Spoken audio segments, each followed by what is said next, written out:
live or before we get started that everything is the way we think it is. And I'm not seeing it showing up on the live page, so although I did just get a notification that it's live. Let's see. Yep, there we go. Excellent.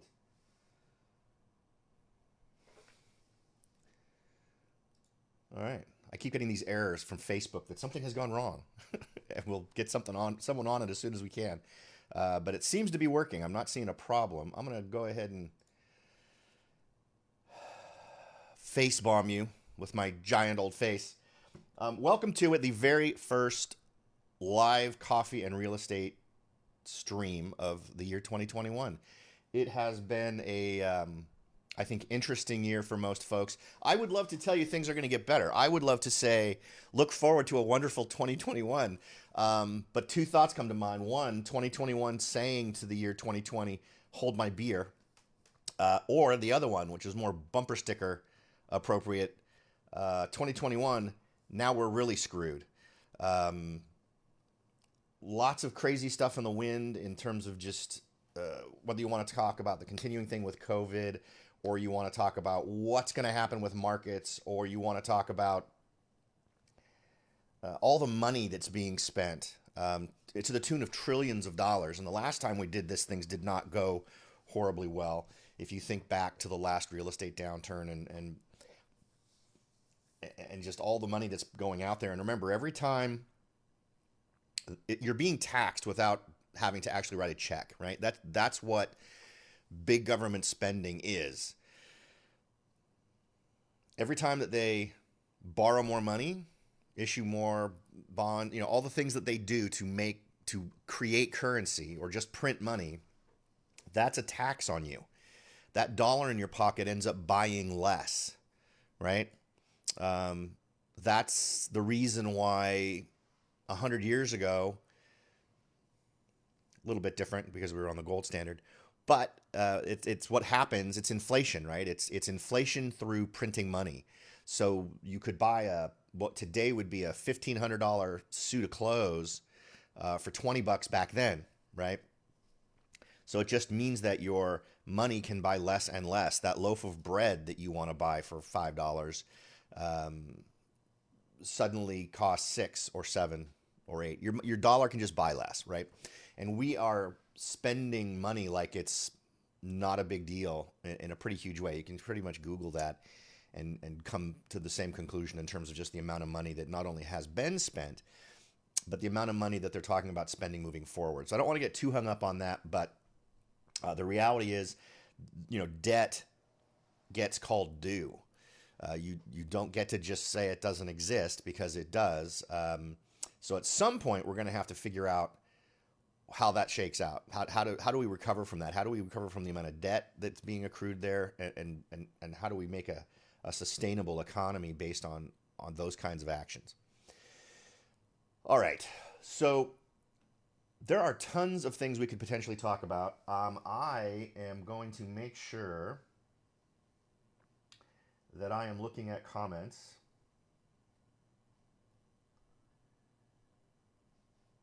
And let me just make sure the comments are working.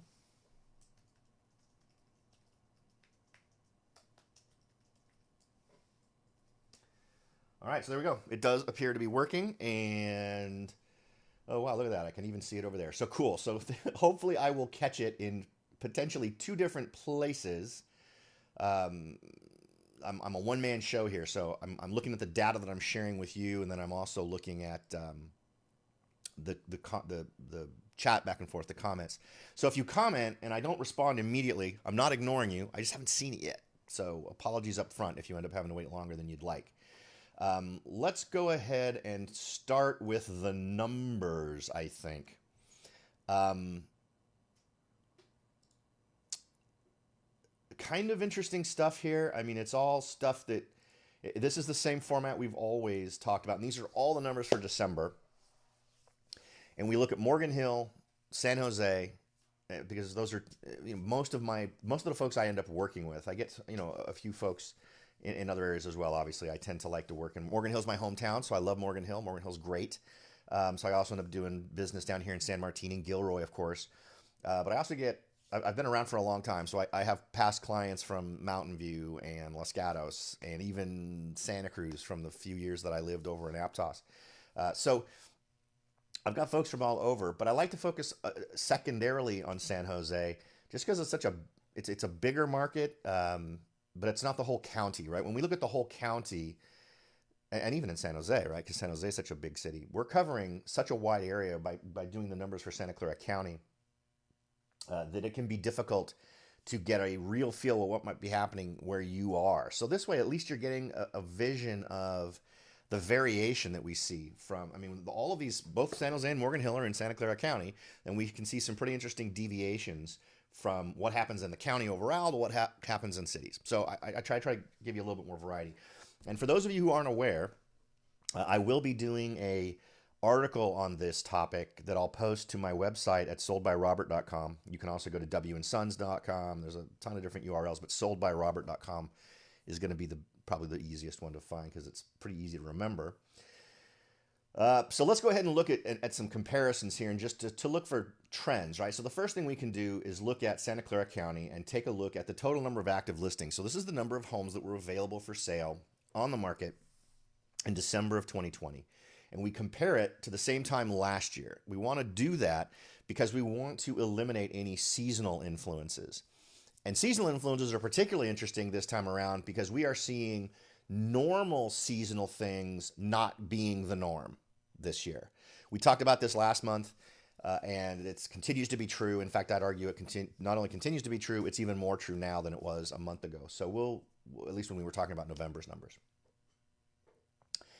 So in terms of total number of active listings, you can see that we're actually to the point now where we have more homes for sale in Santa Clara County in the month of December than we did last year.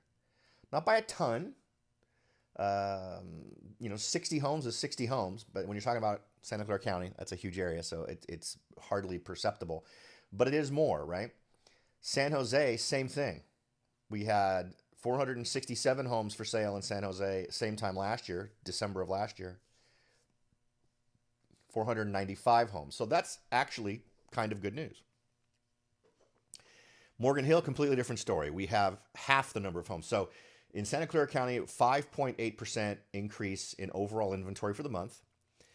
In San Jose, a 6% increase in inventory overall. So those two areas super close. But then you jump to Morgan Hill, 51% lower from the same time last year. So I think that's one reason why we're seeing so much of the frenzy, because imagine all the forces that kind of play into this, right? So in addition to just this happening, we're also seeing this, and what's interesting is the national media, and maybe it's true nationally, it sure isn't true locally.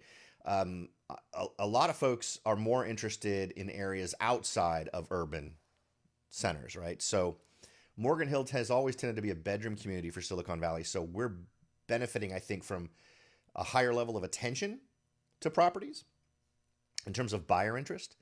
But then we're also suffering from being a bedroom community that seems less interested in embracing the whole put my home on the market thing right now, which seems to be linked to maybe concerns about COVID, which brings us to an interesting point we will probably want to talk about today, relating to how do things change as the vaccine rolls out, right? As I was at the CVS pharmacy over the course of the last week, and they were doing COVID vaccines in the drive-through. So, I had understood the availability was super low, and I know I have family that lives in Santa Cruz County, and they were talking about how they're on waiting lists and they're scheduling people based on levels of risk and who gets those first. So, hopefully things are being managed better here than they were in New York, where it was so poorly managed that you actually had vaccines go bad because they were sitting there waiting in a warehouse somewhere. So I imagine that's probably not happening here. At least I would hope it's not. Okay, so in terms of total, what you should think if you're a buyer, seller, investor relating to total active listings, total supply of homes available, and then in the month of December, not great news. Well, halfway decent news in Santa Clara County in general and in San Jose, meaning at least it was on par, better than on par with the same time last year. Morgan Hill, 50% drop. So not a great time to be trying to buy a home in Morgan Hill. as it relates to just the number of homes you have to choose from versus how many people you're competing with. Next, let's talk about how many new listings. How many people listed their homes in the month of November, in December. And let's also remember some of this. One thing we have to keep in mind is that these numbers are reflective of what I was trying to discuss at the beginning, meaning typically during this time of year, we see a drop in listings, we see a drop in the number of homes available, we see a drop in buyer interest. None of those things are happening. So the fact that these numbers are higher than they were a year ago, it is comforting in that, well, okay, at least we're doing the same or more than we did last year. But the bottom line is, as you'll see with upcoming numbers, we're not getting any of the drop in buyer interest, right? So if anything, we've seen an increase in buyer interest. So in other words, we're not getting that seasonal winter slump that real estate agents, real estate agents back in the olden days, 2 years ago, they wanted to get all their transactions done by September of the year. They wanted to get the bulk of their business done by September because winter was typically a slower time period, right? So nobody assumed they were going to make the same amount of money in the last quarter of the year as they made in the third quarter, just because it tended to not work out that way, just because things slowed down. I would argue that you either made the same or more between the last quarter of 2020 and the third quarter of 2020 because of this change in people really not taking a break in terms of the holidays of Thanksgiving and Christmas. All right, so in terms of just new listings, homes listed, and remember, this is from the same time last year, so the seasonal part of it doesn't play a part. But remember, last year was more of a quote-unquote normal winter season. So don't interpret these, I think, as a huge change in the overall scheme of things. Just see it as a change in that people were still in the game, willing to be in the game during those winter months. And it could also indicate a lot of folks now reaching the point where they want to take advantage of the peak value of their home, or what's perceived as the peak value. But we'll also see that there are some news items out there that indicate that people aren't, nationally, people don't seem to be calibrated to this being a peak, that we have yet to see the peak. So we'll talk about that too. So new listings up 157.9% from the same time last year. San Jose up 122.3% from last year, and Morgan Hill up 75%. So the real numbers there mean that in terms of homes that were listed last year in December in Santa Clara County, that number was 394. This year in December, 1,016. In San Jose, 238 listed last year in December, 529 listed this year. And then in Morgan Hill last year, 20 were listed, 35 listed this time around in December of 2020. And again, these are all, I wouldn't phrase these as being a reflection of the market is returning back to normal simply because, or we're seeing this big rush now where inventory problems are going to get solved, because it's really not. Because we're so used to seeing different performance in the wintertime. So just kind of keep that in mind as we go. Okay, total number of homes sold, a 32.2% increase in Santa Clara County. San Jose saw a 32.2 increase, which so exactly equal to one another in terms of the percentage. Morgan Hill, 51%, 51 homes sold last year and 71 homes sold this year for a 39.2% increase. So across the board, in terms of this actual number of homes that sold, pretty good, pretty amazing, right? And also interesting that it really was so uniform across all the areas. So, which kind of indicates the level of demand, level of buyers out there are really anxious to eat up whatever inventory comes our way. Because remember, in Santa Clara County, we had 1,326 homes sold, but we only listed 1,016. So we sold more homes than we listed and ate into any existing inventory to the tune of 300 and something homes, right? So that's an interesting stat to be aware of as well. In terms of average list price, we saw increases across the board. The county in general saw a 10.1% increase in average sales price, or average list price, excuse me. So this is the asking price. And just so everyone's aware, when I use list price, I do original list price. For reasons that escape me, the MLS likes to track several different versions of the list price. Um, and I think they started that when relisting was a problem before they solved that little issue by making you have to stay off the market for a long period of time for it to look like a new listing. But in any event, so 10.1% across the county, 3.8% increase in San Jose, and a 4.3% increase in Morgan Hill, and I think the reason for that is just simply the supply problem, right? We saw a decrease in the overall number of active listings in Morgan Hill, while we saw an increase in San Jose. So I think that explains why we're seeing a higher number there. Still interesting to note, I think anyway, is I would expect home prices, or maybe, well, we'll take a look and see where average sales price goes, but I would expect expectations to be higher based on that. But we'll see here in a minute that maybe that's not a bad thing. I think it's probably a good thing if sellers are pricing in not a crazy way, but still end up getting crazy amounts. So let's go ahead and look at what we saw for average sales price. Average sales price was up 42.2% in Santa Clara County. That number's wrong. We're going to talk about that in a minute. Just like last month, we have an error entered by one agent. So this is what's so interesting about looking at these numbers. Whenever I see stuff that's just completely, totally wacky, it's worth looking into. And again, I've had conversations. I have conversations pretty regularly. I do a Zoom call with several folks about every month, and we talk about different real estate related things. We're kind of geeky real estate people.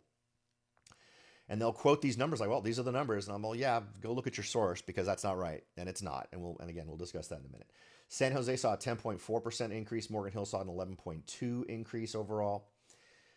The price over under asking price, and this is where you quickly understand something is wrong. Santa Clara County, supposedly, the percent over asking price was 181.5%. Of people were getting on average 181.5% of asking price. And again, I talked to an awful lot of people who thought that was just a real number. It's not. It's totally wrong. It's down around 100%. It would have represented an 85.8% increase from the previous month or previous year. San Jose was at a 4% increase overall, meaning that sellers were getting 101.7% of their asking price typically. And in Morgan Hill, folks are getting 100.9%. And this is where things get interesting, right? So despite the fact that we see this crazy problem with this, and I'm totally down to get another opinion on this, but this one throws me every time. How are we only seeing people get just a little bit, less than 1%, over their asking price when supply is that low? Supply in Morgan Hill is ridiculously low, and we have lots of buyers. Now, getting 100.9% has not been my experience in this market. I have been getting quite a bit more than that. I haven't been getting more than what Santa Clara County reports. I haven't been getting 181% for homes, but in my mind, if we didn't know these down here numbers, right, in terms of what the average sales price versus list price and then what the percent over or under asking price was, if we didn't know those numbers, if I just walked up to you and I said, there are fewer homes, there are 50% of what was available last year in the Morgan Hill marketplace with no perceptible drop in the number of buyers who are out there shopping, what would you expect that folks would be getting for their homes when they list them? Well, I would say 105%, 108%, right? Wouldn't you? Doesn't that logically make sense? But we're not seeing it. So there's another element in this there, and this is I think this is a good thing, simply because I think what it equals is buyers aren't willing to go nuts, right? We're not getting that. We haven't reached that feeding frenzy place where people are willing to just overbid and overbid and overbid. Now, obviously, there are areas where that happens. We always hear those horror stories, right, of folks in different markets that are bidding $200,000, $300,000 over the asking price of a home. But this shows a level of restraint that kind of surprises me a little bit on the part of buyers.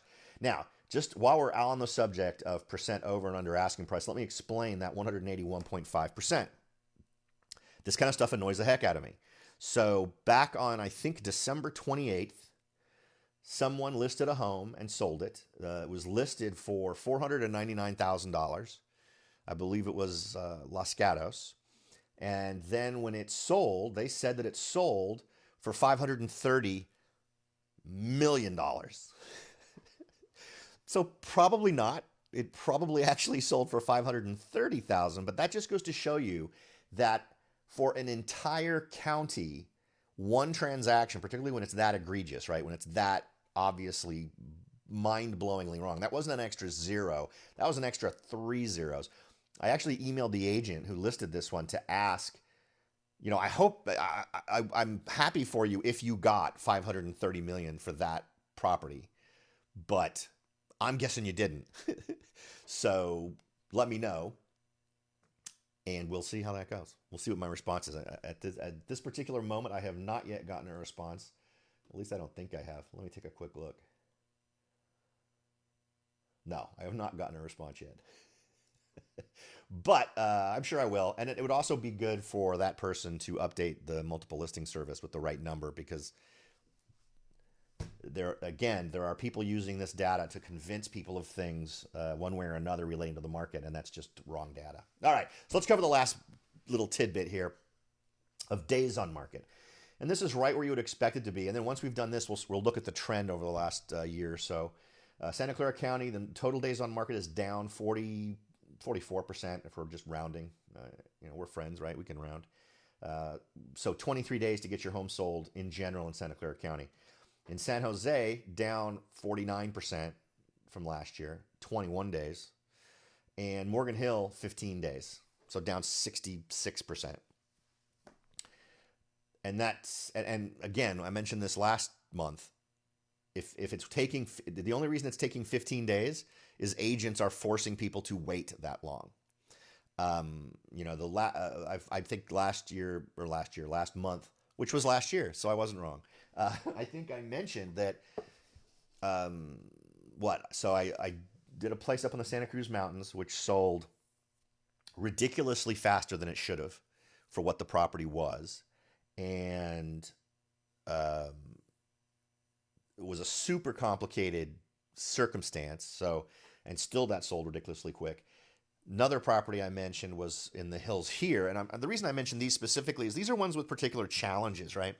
These are ones where it takes someone, for instance, the off-grid property that I sold last year. I mean, that's all solar. There's no water to the house. There's no electricity to the house. There's no gas to the house. There's no nothing. And you're adding 20 or 30 minutes to your commute if you're going anywhere, right? Because it takes 20 or 30 minutes just to get down the hill. Finley Ridge Road is where this was.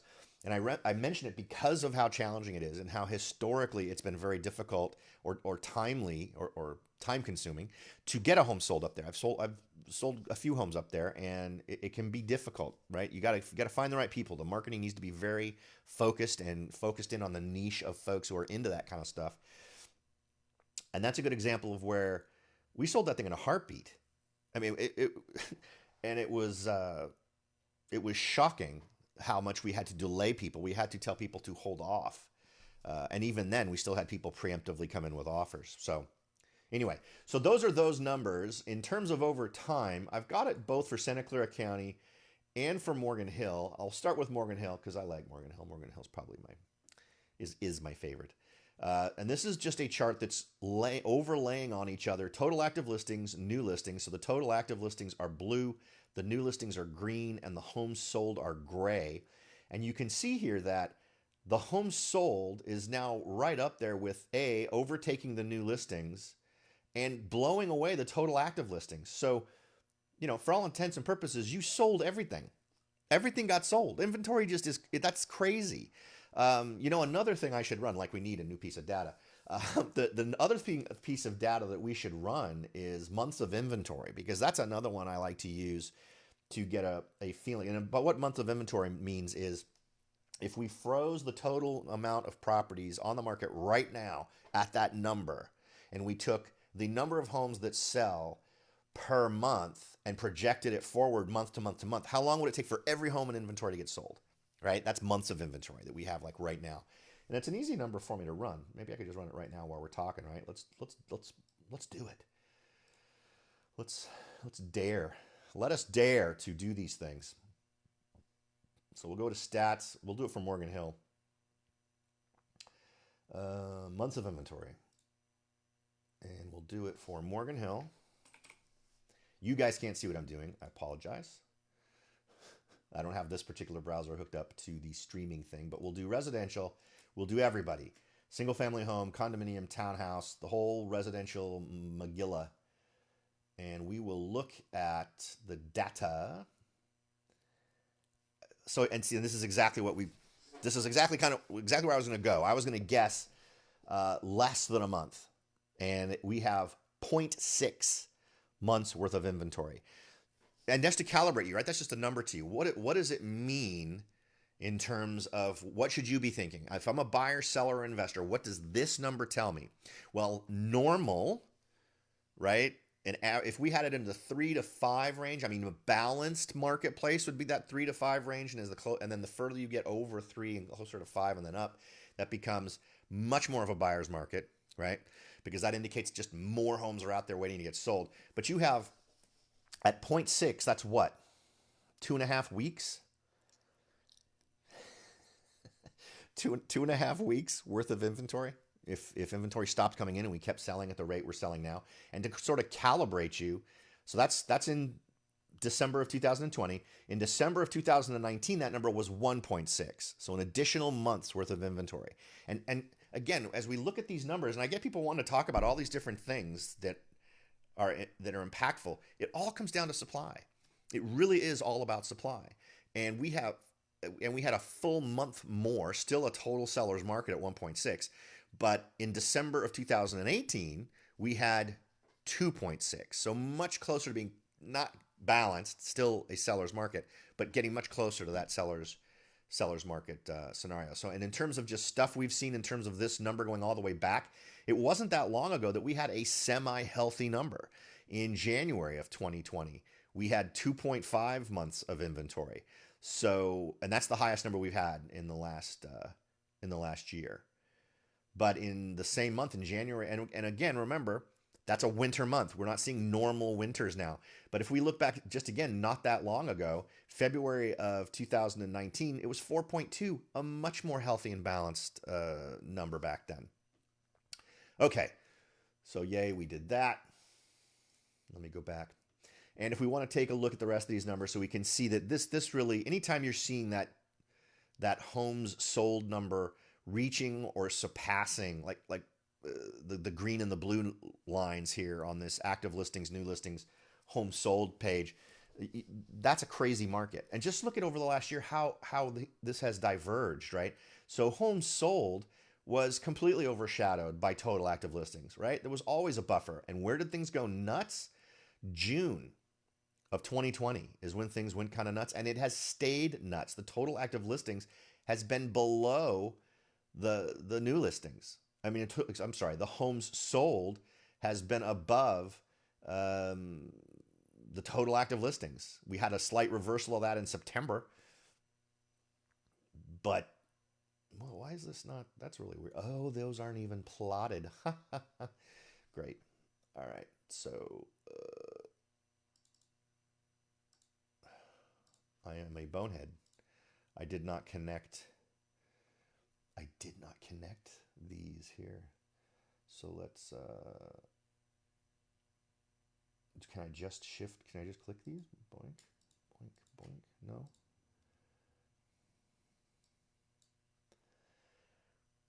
Apologies. I apologize. Oh, it needs me to click these. So that's total active listings.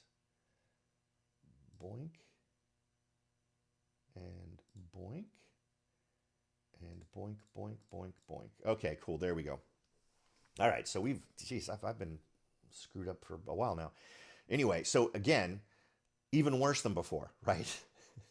So the home sold, as of right now, look at how much more it is than new listings and total active listings, right? That's insane, and far more crazy than even what we were talking about a minute ago. We can see that the home sold has completely overshadowed both new and total listings.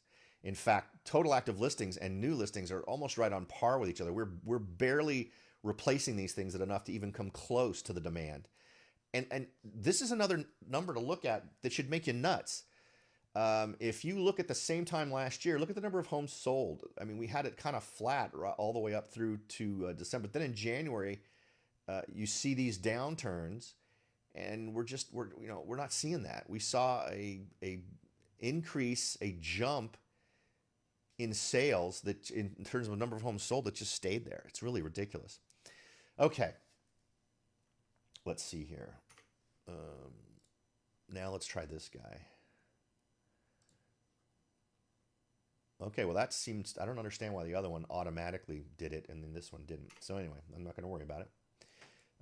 What about this guy? Did this guy automatically do it? Yes, it did. And what about this guy? Yeah, the rest of them automatically did it. I have no idea what's going on. Okay. I must have selected the entire column for the others and not the entire column for that first one. So let's go ahead and look at the other one. Obviously, days on market is plotted here. I don't think there's any huge mystery to what we're seeing as the trend there. It's just taking less and less time. And I would argue, as I did a minute ago, it's got nothing to do with it actually taking longer to sell a house. It is simply real estate agents, and smartly, I mean, there's no fault there, saying, hey, it's listed. We want to go through at least one open house and then plus 1 week before we're going to look at offers. So hold off. Offers will be considered on such and such a date. That's a pretty common trend. In terms of average list price original versus average sales price, we can see that the light green number is obviously higher. So what's interesting is where the average actual sales price is. So expectations kind of went up in the most recent month. But prices actually went down a little bit, which is kind of interesting. But again, Morgan Hill has a small enough sample size that we should really look this at a generalistic trend as opposed to making big decisions based on a month-to-month change. And of course, percent of asking price continues to go up. We are down a little bit from last month, but not by a whole lot. But the trend is not hard to spot. It is clearly just on the upturn. Okay. All right, so I can see a couple of folks are watching. Thank you for joining in. If you have any questions, feel free to ask them right there in the chat on Facebook. I will also be posting this after it's done to YouTube and to, I had someone ask me to start posting them on Rumble, and I had never heard of Rumble before, but I'm happy to do that. I don't see any reason why not. So I will also post it to those of you who use Rumble, whatever. I'm guessing that's just a YouTube, but not YouTube. So. All right, we could also look at the overtime tracking for, yeah, and see this doesn't have this either, right? Yeah, I don't understand why it doesn't do that. There we go, and there's that one, and then there's that one. Okay, and I highlighted these in red because they are totally and completely wrong, and we already covered that. But again, not to the same degree, but homes sold higher than total active listings and total new listings. And again, as a buyer, if you want to see one chart that tells you how screwed up things are for you or how great things are for you, take a look at a chart like this and see where the total active listings and the total homes sold lines are heading and where they're going, where they are. If you see that total homes sold above the other two or the other one, depending on what your real estate agent might provide you, and I'm happy to do that for you if you want me. Because remember, these are city level numbers. I can show you areas in Morgan Hill that are very different just based on the neighborhood. So if you've got specific areas you're interested in, getting these numbers run is not unreasonable. I mean, it's a super smart thing to do. In fact, one piece of advice I'm going to give that I think I give every single time is, if you're interested in buying a home and you have found a home you like, now granted, if you've decided you love it and it's fantastic, that's wonderful, but have your real estate agent do a super quick market analysis as if they were going to list the home. you should be fully aware of the comparables and what that home is theoretically worth on the marketplace versus what it's currently listed for. It's a crapshoot. I regularly am sifting through properties, and sometimes I find properties that are very reasonably priced in accordance with what the market shows, and other times not at all. Tens, 20s, 30s of thousands of dollars over what would be a reasonable amount, and particularly when you take into consideration what may be previously sold for or whatever. And that may be a reflection of a super large amount of work that new owner did to the home. Maybe they completely remodeled it. But those are answers you're going to want to get. This is the biggest purchase of your life. And as I keep telling my clients, you make your money when you buy your home, not when you sell it. So you need to buy right in order to really solidify your future in terms of getting the right value from your home. Okay. And again, on the average list price versus average sales price, interesting that we had average sales price take such a big jump here, but really been sort of shadowing each other. All right. Now, I have a few news items lined up that I think we can talk about. Let me just go over there and set the stage here a little bit. There's just a ton of stuff, and I really want to get through it. And so let's go ahead and just jump in. All right. So the first thing I want to talk about in sort of general terms is the migration out of California. It is absolutely happening, and there's an awful lot of folks who don't want to kind of honestly talk about it. There's an Orange County Register journalist who really seems to poo-poo the whole concept. But there's really layers to this issue. One, in terms of the number of people who want to get out, if all of those people who want to get out could get out right now, we would see a huge drop in the population of California. If folks who take these polls aren't lying, as much as 50%, as I mentioned before, and I haven't seen the latest number. The latest numbers may be even more depressing, but what we talked about, how 51% of folks surveyed wanted to move out of the state. That's a pretty big deal. Particularly when and I think we talked about this again last time, as you see in more and more organizations that are willing to go, like Oracle, a huge tech company leaving the state, that's a big deal. It's just so many high-tech folks, I think, are just looking at each other sideways, trying to figure out what makes sense. And in terms of writing on the wall type stuff, folks just want to get out, and it's happening now. Of course, retirees have options that they can go anywhere that they want. They're not married to a local area. But because of the uniqueness of what's happened over the last year, in terms of people not having to be in a physical location anymore for an awful lot of jobs, having literally the freedom to pick anywhere they could live while they're working for Facebook or Google or a ton of other really big high-tech companies. And this was even happening before, right? I think I've told you the story about folks who I helped sell their home or help them transition it into being an income property, who were going to continue to work for Facebook, but they're going to do it from Portland. So that was 2 years ago. Last year, I had a gentleman who ended up moving, for whatever reason, to Las Vegas to work remotely for, I think it was another Facebook person. But that's what we're seeing. And the reason is not hard to pin down. There is no reason to leave California unless you really hate sunshine, unless you really hate it being in the 70s all the time. There's not a lot of compelling reasons to leave California until you start talking about what the politics, what they want to do, what they are doing, and what that's likely going to be in terms of an impact. And we've gotten sort of that first taste of what Sacramento is going for, and a lot of people are not down for that. And it's two layers. One, it's loss of population, which is one thing. The other part is the type of people that we lose, right? So much of what Sacramento is planning relates to retaining people who are higher wage earners, right? They need those tax dollars. And then also losing companies that represent income to the state. Well, if you find that you can't run your company profitably in California, or you see things coming down the road that are likely to really be a huge financial burden for you, well, of course you're going to look to move somewhere else. And we've already talked about some of the big name states where people are going to. It's all of them. Utah is now on the hot list. I had a discussion with a client, either you guys or a client, I can't remember, about Utah suddenly making an appearance on that list. All of the moving companies in California are booked up for months. There was a news item from a TV station in Los Angeles that was interviewing different moving companies, and they have to turn business away. So many people are leaving.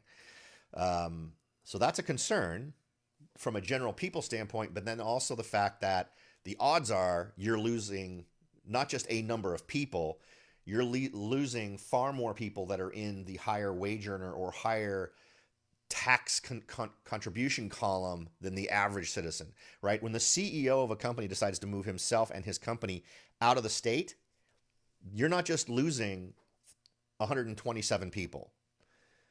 You're losing whatever income would have been generated by that corporation, all the money that they would have earned.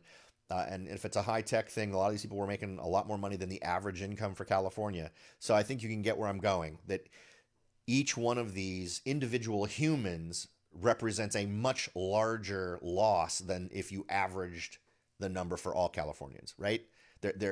These are folks that tend to operate at least in the top 50% of income, at least, right? So they, more than their single reality represents, take away from what the state can take in tax-wise. And there is no talk from Sacramento about spending less money.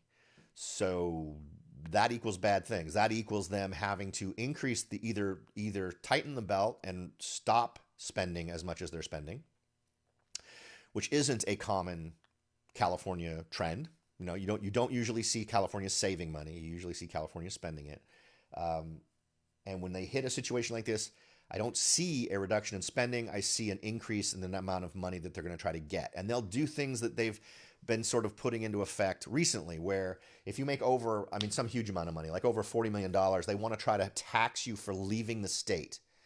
A 0.4% tax or whatever it is for you leaving the state. And that's just, I can't imagine that not passing a legal, or I can't imagine that would pass a legal challenge. The free mobility of citizens is kind of a cornerstone of you don't need papers. The state can't put restrictions on where you can and can't live. So the idea that they would tax you for leaving the state is ridiculous. And it's also clearly a way of kind of waving the white flag a little bit and realizing, holy crap, we're going to lose people unless we try to restrain them in some way. But I'm concerned that what we're likely going to see is more things at the top end. So that while they're now hovering over people that make $40 million or whatever, I can easily see a time where if you own a home that's worth over a certain amount of money, you're going to get a special tax. If you make, and it's not going to be 40 million, it's not going to be just this upper echelon income earners, simply by nature of the fact those people are going to leave in bigger and bigger numbers. They're going to have to make it be, well, okay, the average income in California is per household is what, $260,000 a year. I'm making these numbers up as I go. So let's call it $300,000. If you make $350,000 a year, you're getting an extra tax. California is already now the number one most taxed state. Most people are not jazzed by that, and I continue to get people pinging me to give them some perspective on what it would take to get them home sold, how long it would take, and if I can help them coordinate a move to out of state. But the vast majority of folks that I talk to now are not looking at moving somewhere else in the state. They're looking at leaving, and that continues to be the case. It's been increasing and increasing each year, and this in 2021 doesn't look like it's going to see any change. In fact, I wouldn't be surprised if that number grows hugely. Okay. No questions yet from chat. Feel free to bring anything up you've got. I'm going to go ahead and, in the spirit of coffee and real estate, I'm going to go ahead and take a sip here. Starbucks. I had to make a Starbucks run this morning because I did not have milk in the house to make my own mocha this morning. And the price has gone up. So I don't even remember what the price was, but I'm so used to the number that comes out, when I do my little digital pay. Whatever they've done, they've increased prices again. Doesn't look like I'll be using Starbucks anymore. I'll just go buy the milk and come home and make it from here on out. All right, so let's go ahead and hit the first article. These are a few I kind of cherry picked for us to talk about. Utah housing market is ripe for discovery, according to the folks over here at Realty Biz. I've driven through Utah. I've stopped a few places in Utah. I don't know. I don't know. I don't want to live someplace where I have to shovel snow so much. But if I only had to, if it snowed just enough to be awesome and not enough to have me out there with a snow blower and having to salt my driveway and all that kind of stuff, that's fine with me. Um, let's see. Holland. There was one I can't remember. I read this days ago and I can't remember what the one thing was. Um, they're specifically pushing a couple of different places here, but one of the things that jumped out at me was fiber optic internet. So for those of you who aren't aware, that is, for all intents and purposes, pretty much the fastest internet you can get. It's like gigabit, right? Internet. Um, and what's interesting is when I saw that mentioned and looked into other stuff, if you go to Salt Lake City, there are an awful lot of crazy, amazing, and for those of you who've listened to my podcast, I haven't been podcasting as much as I have in past years, and I apologize for that. I do get people who ping me about when that's going to crank back up to a normal speed. But one of my favorite cities for still, I mean, we're on the fifth year where I was plugging Chattanooga, Tennessee, but Chattanooga, Tennessee, as a city, installed fiber to everybody in the city limits. So everybody there gets these crazy awesome internet speeds, and it really caused a bit of a jump for them in terms of high-tech firms just kind of cropping up right there in downtown. So it really kind of kicked off a little bit of a high-tech renaissance last time I heard. I haven't gotten any updates lately, but I'm assuming things are still going well there. But these are the kinds of things that make it much easier for high-tech firms to decide, yeah, you know what? We're gonna go ahead and leave. We're gonna go ahead and move to another state because we can all the services we need to take care of our customers and get our things done can be done from here, which will cost not only us magnitudes less than what we're paying in California, but it'll also cost a whole lot less for our employees to live here and let them have some good times. So granted, you're not going to go to the beach in Utah, but you're going to enjoy some amazing mountains and some amazing scenery, and they've got good stuff going on in Utah. So that was on the list of states that have now very much made their own claim to being a destination for folks that are moving. All right, next on our list. These are, let's see, how many of these do I have? Yeah, let's go ahead and do all these together as a bunch. Yeah. All right. So, again, for those of you who've been interacting with me for a while, either on the podcast or in these, you know that there are cities I like to keep an eye on to just sort of get a feel, right? Because everything is so crazy here in California and different. So Sacramento obviously is another California city. But ones I like to keep an eye on also include Las Vegas. I like to keep an eye on New York, although New York has its own brand of crazy going on right now. And other cities, just to kind of get a feel, right? Las Vegas is usually on my list as well. I don't know if I included Las Vegas in this one, but right now, Sacramento housing in December, sales increased 23% year over year with active inventory down 44%. So very much on par with what we talked about with just Morgan Hill, where Morgan Hill was at 50% of inventory from last year, and they're at 44% of inventory from last year. So just the same kind of crazy numbers where inventory is really playing its part in how their market is nuts. Excuse me. Now, I actually have a gentleman, Mr. Blasius, that I frequently, well, not so frequently lately, but I'll get updates from him now and again on what's going on in the Sacramento market. And from what I've heard from him, things are, I think I'm on his mail list now, so I get stuff from him. But December ended with 1,528 sales, up 1.1% from the sales in November. Don't care. Compared to 1 year ago, 1,244. The current figure is up 22.8%. Does it mention anything about prices here? Median days on market are at 16. So that's the median. Median simply means that there is an equal number of them above and below the number that they give. So I prefer average, which is, I don't know, sometimes not as good.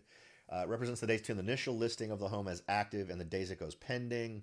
Of the 1,528 sales this month, 87% were on the market for 30 days or less, and 95.8% were on the market for 60 days or less. So that's Sacramento. Houston, and Houston is not on my list of normal cities to look at. I'll look at Austin, but normally not Houston.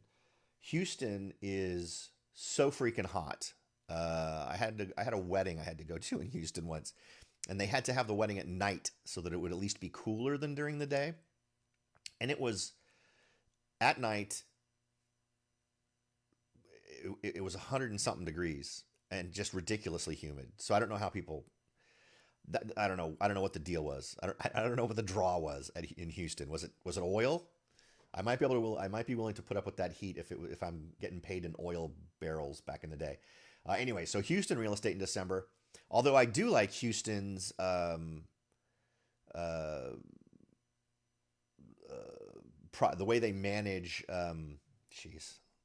zoning in Houston. I think it's all they have some very very eclectic or libertarian ideas about zoning, and I think it's actually worked well for them. I can't fault the city for the way it looks in terms of the potential downside of having a strip club next to a church.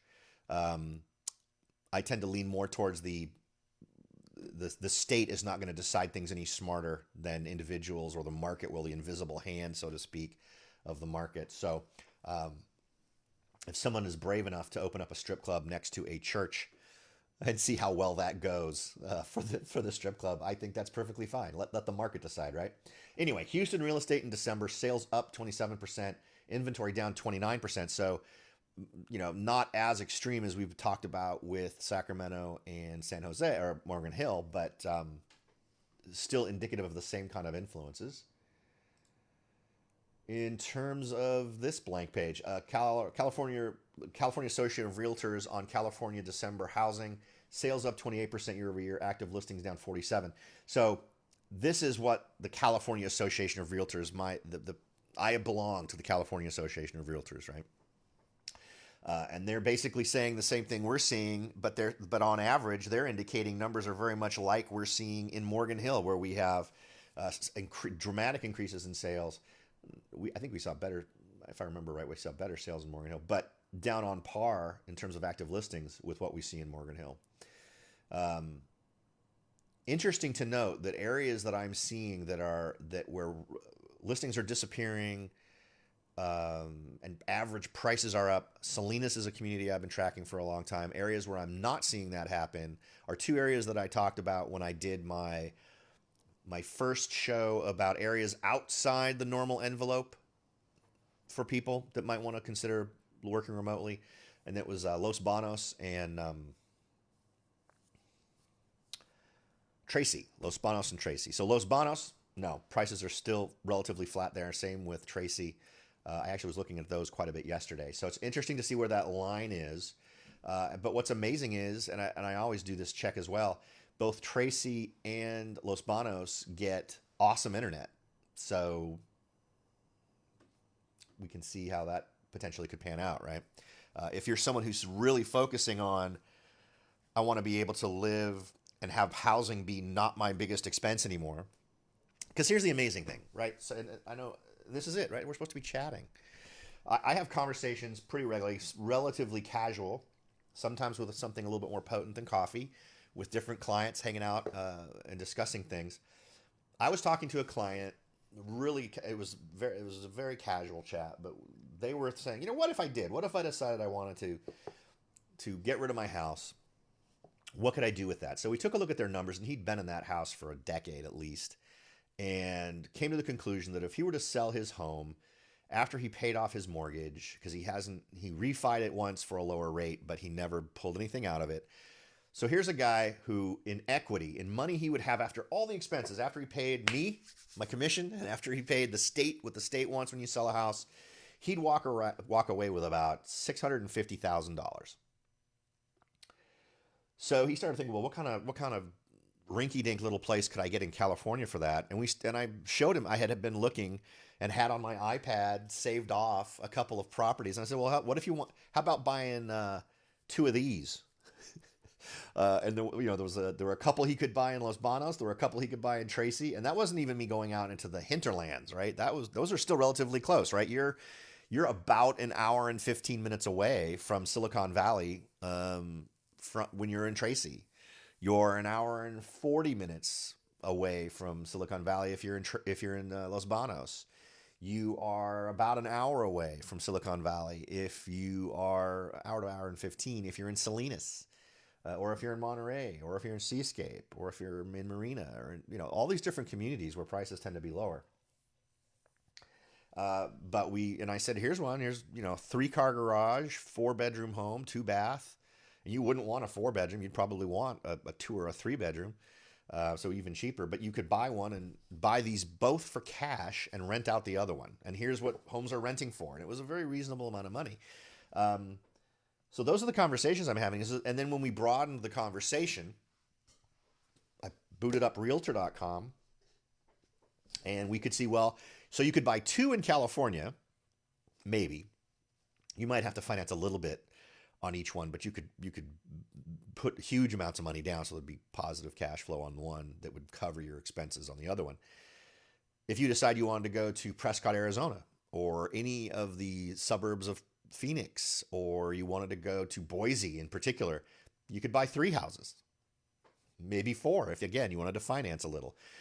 So, and I think the reason why I'm bringing it up is I think the conversation sort of led into this idea of people in California are in a very unique position right now where, regardless of whatever migration is going on from big areas to little areas, if you're in an area that has seen some of this crazy growth in prices, you've got the potential to go really nuts with what you would make if you're willing to embrace the idea of moving to another state. If you wanted to move to Boise, Idaho from here, from Silicon Valley, from Morgan Hill, and you sell your home, and you've owned it for a while, right? Let's say you're not underwater, and odds are you're not. Let's say you've got a few $100,000. I mean, you would have had to buy really recently if you don't have these margins available to you. But let's say you bought 5 years ago, 6 years ago. I mean, and if you bought right after the downturn, you've got a ton of equity in your property. You could turn that into a freaking empire in other states. There was one area in Boise, Idaho, where it was, and that's assuming you just want to do single family residential. Let's decide you want to do duplexes or quads or 4-unit units, because there's usually more profit per dollar, right? The more units there are per thing, but then there's also more turnover, so those are things to think about.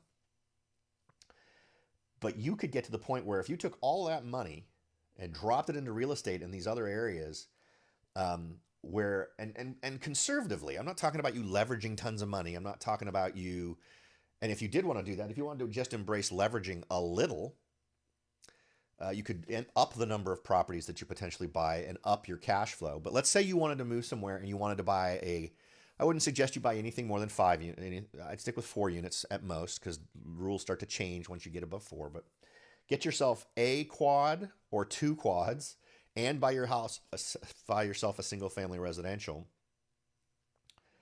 and manage all that stuff yourself. And given what I'm seeing there, you would make enough money so that your living situation is more than covered, plus whatever your car payment is, plus whatever your electrical payment is, and your gas and your water and your heat and everything else.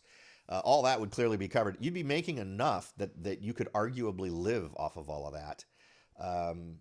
And there are people that are very young in this scenario. I know people in their 30s that bought their first home 3, 4, 5 years ago. They could sell their property and do stuff like this. So it's an interesting thing to consider. As we come up to the hour, I guess I should stop just meandering through this stuff. But let me hit the articles first. Then I wanted to close on one other thing. Phoenix real estate. This is one area that I keep an eye on. Check this out. This is even more nuts. So sales are up 27%, so 28, which is on par with some of these other cities we were talking about. But they're right up there with Morgan Hill in terms of inventory down 52%. That's nuts when compared to the same time last year, and indicates they are seeing the same kind of crazy low inventory that we are here in Morgan Hill. That is interestingly defining what is underpinning the prices that we're seeing for homes and also how fast they're selling. Interestingly enough, though, as I've mentioned before, I actually have a running search on Phoenix real estate, and I haven't seen a dramatic increase in sales price. They don't mention sales price in this particular article, but maybe I'll recheck that after today and see where we're at. Other things to note: where people who want to relocate are going. This is sort of a breakdown of it. This is from Realtor.com or Realtor Magazine. This is, let's see, staying in state. Let's see here. Hold on. Let's look at California. All right, so California.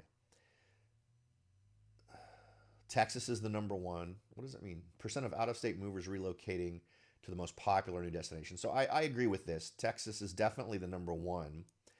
Where's California? Texas is definitely the most popular destination state. Percent of movers relocating out of state. Only 14.6. And is this data for 2020? Yes. Okay.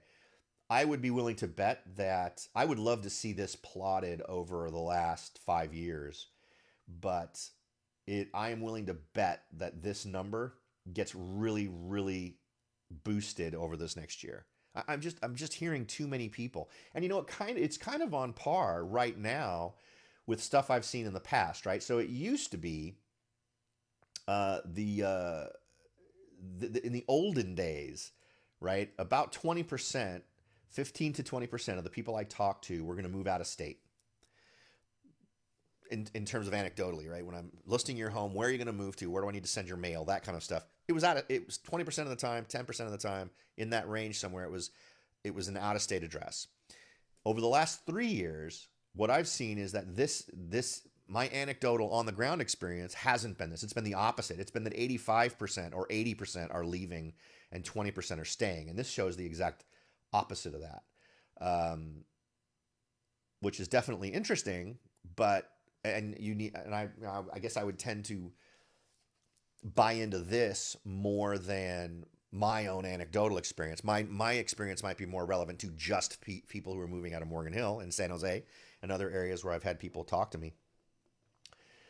But if this, again, which is why I'd love to see this plotted over like a decade and see, because if the shift I'm seeing is any kind of a representation, then this number in the past must have been more like 5%, right? Because the amount of growth I've seen in folks leaving is huge. All right, next, consumers expect even hotter 2021 market. This is a very interesting one to me. I don't have any data to dispute it in terms of opinion, right? Opinion is one of those things we have to wrestle with. Whether you're a buyer, seller, or investor, people's opinions and what they think are playing a huge part in what happens in real estate, right? Much of real estate, sadly, ends up being emotion driven. So 60% of home buyers and sellers say they're optimistic about the housing market in 2021, a leap above 2020's numbers, according to a new survey commissioned by Redfin. High earners and homeowners are the most upbeat, shows the survey of more than 1,400 people, which was conducted in November and December.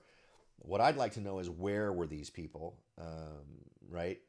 What was the source? And I hate when, well, this is from Realtor Magazine, so maybe if I go to the Redfin story, I hadn't seen that before. So maybe if I go to the Redfin story, it'll tell us the methodology of how they...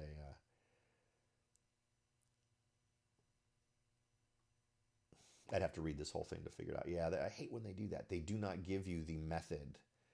Because I want to know where these people were. Was this an online thing? How were these people who participated chosen? That's always an important part of any survey. Okay, so that just shows that in general, over 50%, 60% of people seem to be expecting a hotter market in 2021. And I think the problem is the underpinnings of what makes a market hot. The same things that made things go absolutely wrong in 2006, 7, 8 are kind of in play now. And we talked about that earlier in terms of debt in general. The banks are very much encouraging borrowing. They are hot to get people to borrow. Remember, banks only make money when people are borrowing, and they're securitizing loans again. Remember how that turned out to be a super scary thing when in the stock market you could invest in subprime loans. Well, they're not calling them subprime loans anymore, but sadly, we've created an environment where subprime lending is happening, but it's just not being labeled as subprime lending. We've simply changed the way people's credit reports get sorted, I guess is the way to put it, which is allowing people who absolutely have credit issues that normally would prevent them from borrowing to be able to borrow. So, but on the flip side, we're seeing far more refinancing than we are seeing purchase financing, which is bad for the banks. The banks like that less. They make less money off that. So we'll see how that goes. All right, COVID-19 vaccine rollout could lead to higher inventories and lower prices. So this is one I talked about at the top of the show as we got going. If we see, because remember, one of the theories is that the reason why homes aren't being put on the market, why we're seeing inventory so low, is A, because builders are not building at the rate they should be building, and B, current homeowners are holding off on selling because they are afraid. They do not want COVID in their house. They don't want to get exposed to it. And we are absolutely, I mean, a huge chunk of what makes homes go on the market are folks that are at the higher age group, right? So tending to be higher risk for COVID. And a lot of these folks simply don't want to have anything to do with it. My parents, who really represent that higher age group, they want, anything that comes into their house, it gets left at the end of the driveway. People put on a moon suit and go out there and spray that thing down with alcohol and sterilizing light and whatever else needs to happen before it's allowed in the house. So the concerns there are shared by an awful lot of people in that group. And clearly, those folks aren't going to want to put their house in the market and have folks walking through their home. Now, for those of you who are concerned about that, I would suggest that we can still get your home sold with minimum touch to the point where the vast majority of the tours of your home would be virtual, and it would only be after a virtual tour and all that other kind of wonderful stuff that someone would actually be allowed to go into the home. So if you are concerned, I would suggest you either reach out to your favorite agent or to me. I mean, obviously that's what I do. And we can set up a scenario. And I've implemented technology that really allows for a guided tour of your home that's virtual. So definitely something that can be done. We can make conditions where people have to go through these preliminary walkthroughs and introductions online before they're ever allowed to go into the house, to minimize concerns on your part. But I also get that there are some people that are like, I just don't want anyone in here at all, and that's perfectly fine too. But the point being, sorry, I got distracted by the shiny thing. Once we get people with the vaccine, what happens? Do people see that now as, okay, I'm cool with this. I've had the vaccine. I'm confident that I'm going to be healthy. And suddenly we see a boost in inventory. Because here's the thing, if we see a boost in inventory without a commensurate boost in the economy, that simply equals fewer that we wouldn't see a big jump in the number of buyers. We'd see a jump in the supply. And I would argue that many buyers who are out there right now are not qualified. I have various things that feed me leads on people who might be interested in buying or selling real estate. And 90% of them are totally not calibrated to what the market is and what they would need to be able to do in order to purchase something. So usually what I'll do is I'll refer those folks to various pieces of information to help them prepare better for purchasing a home. But the vast majority of buyers out there are not well informed. Now, the ones who are out there actually doing searches with agents are probably qualified. I would imagine almost all agents are pre-qualifying their buyers before they're going to the trouble of jumping through all these hoops. But the point is, I don't think when we start to see a huge jump in the number of listings, I don't think that equals we see a huge jump in the number of buyers. I think the number of buyers stays relatively static and the number of homes for sale jumps. I think though that first wave of new homes on the market gets sold, and they get sold for what they've been getting sold for. But I think that trend plays out over the course of time, and we start to see that having a potential downward effect on the price of homes. It's a possibility. I haven't seen anything that makes me decide that's for sure. I'm not willing to bet money on it yet, but I think that's a possibility, depending on, the reaction of getting this vaccine? Is this now the final thing that gets folks who are interested in selling their home ready to sell and putting it on the market?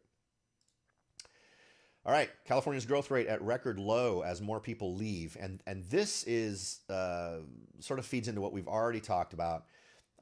California added 21,200 people from July 1st, 2019 to July 1st, 2020, increasing the state's population by only 0.05%. But the bigger news from Wednesday's new population estimate was that 135,600 more people left the state than moved here. It's only the 12th time since 1900 the state has had a net migration loss, the third largest ever recorded. I'd love to see the numbers on the others. It wouldn't surprise me if that coincides with major like seismic events. I wonder if the last big one was 1906 that we'd have to beat. Anyway, but while it's fashionable to claim California's taxes and policies for its recent exodus, state officials say the more likely culprit is the pandemic and the migration patterns of the state's large communities. And that particular key point on this story almost makes me laugh. According to state officials, well, yeah, they're the guys that are doing the things that make people want to leave. This is a trend that's been happening long before any pandemics turned their ugly head around. In fact, when I talk to people, the pandemic isn't even a thing. It's not even the top 5 list of things why they'd want to leave California. The pandemic's the pandemic. That's what pan means. It doesn't, if it was just a California epidemic, it'd be a cademic, right? So that's not even a thing. That doesn't even make any kind of sense at a basic level. You want to know why people are leaving California?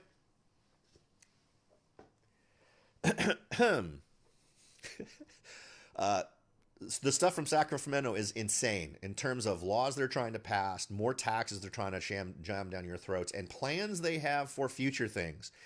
Probably the biggest dollar item thing is social medicine or free medicine or state health care for the entire state, regardless of citizenship status,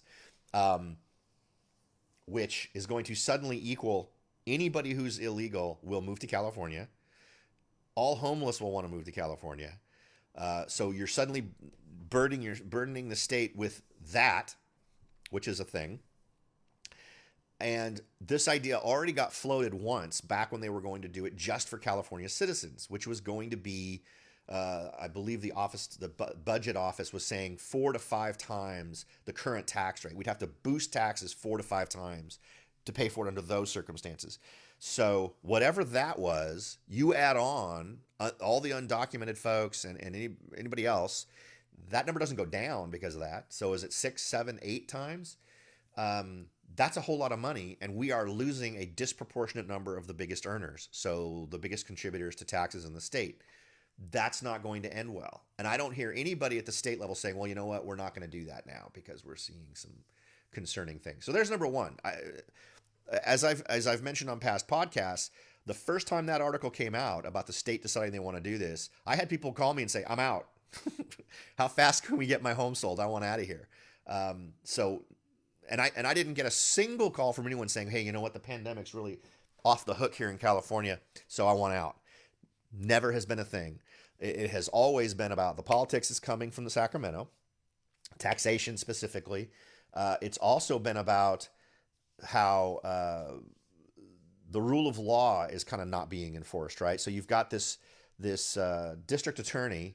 The district attorney's office is run by a guy in L.A., and this guy is now, this was an article I read a couple of weeks ago, his prosecutors are now suing him because under his instructions, he's been telling all of his prosecutors not to prosecute for various crimes. And if they follow his orders, they're breaking state law. So they can either disobey their boss and not break the law, or they can obey their boss and break the law. So there's a lawsuit going on about that in Los Angeles. And for those of you who haven't been to Los Angeles lately, if there's a place that needs a district attorney that is about enforcing laws, it is Los Angeles. Things are nuts there. The things that they're on the list when I'm talking to people, and I get calls from people all over the country, including the Los Angeles region, when they're talking about leaving, they're not talking about the pandemic. They're talking about homelessness. They're talking about crime. We're talking about human waste in the streets, which very much mirrors what I hear from people up here in San Francisco about homelessness. Salinas. I was driving through, sort of doing a driving tour of Salinas Wednesday evening, I think, to look at some new listings that had come on the market just to do drive-bys. And there is a homeless encampment under a overpass that goes right into downtown that has grown since the last time I was there. So anybody who believes that the pandemic is the reason is higher than a kite. Just or really needs to make a PR claim to try to calm people down. But that is so disconnected from reality that it doesn't surprise me it comes from somebody who's in government. So, all right, I think that's it. We've actually gone almost half an hour long. Still a little bit confused as to how much distortion happens in stories that I come across and how they're just accepted. And if you start looking into it yourself, just get a little bit more detail oriented and kind of look at the sources of what these things are coming from. So much of it is disconnected from what I think most of us understand to be reality. All right. I don't see any questions. We got no questions this time. Very sad. But as always, I appreciate the folks who come along and just listen to the show. I have a few of those who've taken time out to listen to today's show. So thanks for that. I hope it's been helpful. If you have any questions or concerns, feel free to reach out to me. You can find me at soldbyrobert.com, the website there. And I got tons and tons of tools for buyers and sellers to use. If you do not want to be bothered by a real estate agent, but you still want to see what your home is worth in today's market, I got an automated system set up on the website for you to input your address and then get a report on, here's a ballpark number, right? And I always treat those, anytime it's not involving an agent actually sifting through data to come up with your market analysis, always take it with a grain of salt. Consider it a range recommendation as opposed to exactly this is what I could get for the house. I've seen those be off on the high end and off on the low end. So but take it as a guideline. If you'd like to get notifications when homes in your neighborhood get listed, I got a tool up there for you too if you're a homeowner. For you buyers, I have everything you could ever need on there. I have a search set up. You can go into your own dashboard where you can like or not like properties and make notes and do all these kinds of wonderful things. If you want to just take a quick look at properties in different regions, I have all kinds of communities with pre-existing searches set up for you to find. If you only want to look at the most luxurious homes in the area, I've got a page for that. If you only want to look at the homes that are priced below average, I got a page for that too. So feel free to head over to soldbyrobert.com to check all that stuff out. And of course, I'm happy to help you with whatever your buying, selling, or investment needs might be. If you'd like to email me, you can send those to robert@soldbyrobert.com. And until next time, I hope you all have a fantastic January, and I hope you've all settled on some great goals for this year. Make it a year to take charge and not let sort of the winds blow you. You're right. You can either sort of let life decide for you what's going to happen, or you can make decisions and actions and take actions that'll help you move in the direction you want to go. So I hope you're all finding some new energy here in January to push forward with 2021. Thanks again for listening. I will talk to you guys next month when we have yet another month worth of data to go over and hopefully some interesting and optimistic, or not optimistic, but good news to cover. So have a good one, everybody.